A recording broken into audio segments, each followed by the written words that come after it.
Hello दोस्तों। वैसे तो आपने शेर की बहुत सारी कहानियां सुनी होंगी कि शेर कितना खूंखार होता है, कितना बड़ा होता है, कितना चालाक होता है। लेकिन आपने क्या शेर की बेवकूफ़ी वाली कहानी सुनी है? क्या कहा? नहीं सुनी? तो बस ये वही कहानी है।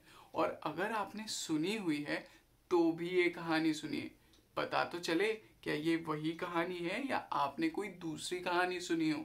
अगर वो दूसरी कहानी हो तो हमें बताइए, हम अगली बार उस कहानी को पढ़ेंगे, है ना। चलिए, वक्त बर्बाद नहीं करते और कहानी सुनते हैं। हाँ, तो एक बार की बात है, एक बड़ा घना सा जंगल था। उस जंगल में एक शेर रहता था। एक दिन उसे बहुत जोरों से भूख लगी और वो इधर उधर देख ही रहा था कि उसकी नज़र एक छोटे से खरगोश पर पड़ी।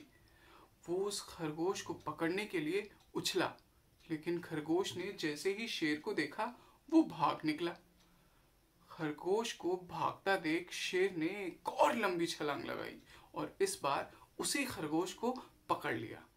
वो उस खरगोश को खाने ही वाला था कि उसकी नज़र झाड़ियों में एक हिरन पर चली गई और उसने हिरन को देखा और इस खरगोश को देखा, हिरन को देखा और इस खरगोश को देखा, और फिर उसने इस खरगोश को जाने दिया।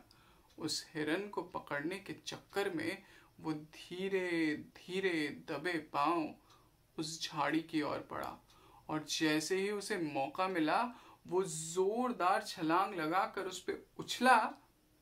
हिरन उसे देखते ही उछलता कूदता झाड़ियों में जाकर गायब हो गया।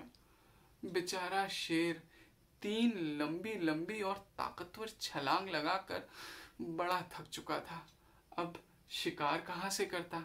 अब उसे अफसोस होने लगा कि उसने उस छोटे से खरगोश को जाने दिया इस बड़े से हिरन के चक्कर में।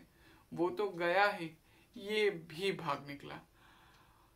इस चक्कर में बेचारे की हालत खराब हो गई और वो अफसोस करने लगा। तो बच्चों, हमने क्या सीखा इस कहानी से? हमने ये सीखा कि हमारे पास जब भी जो चीज़ आती है उसमें खुश रहना चाहिए। ये नहीं कि उस चीज़ को छोड़कर किसी और दूसरी चीज़ के पीछे भागें। पता चले उस चीज़ के पीछे भागते भागते जो चीज़ आई है उसको भी इंजॉय नहीं कर पाए तो कितना बुरा होगा। हम शेर की तरह बेवकूफ़ थोड़ी हैं, हमें पता है ना कब कैसे किस चीज़ को इंजॉय करना चाहिए, है ना। चलिए, आपने इस कहानी को एंजॉय किया, मैंने इस कहानी को कहते हुए एंजॉय किया। अगली बार मिलते हैं एक नई कहानी के साथ। तब तक अपने दोस्तों के साथ ये कहानी शेयर कीजिए, सब्सक्राइब कीजिए, शेयर कीजिए और कमेंट कीजिए। चलिए, बहुत जल्द मिलते हैं। बाय।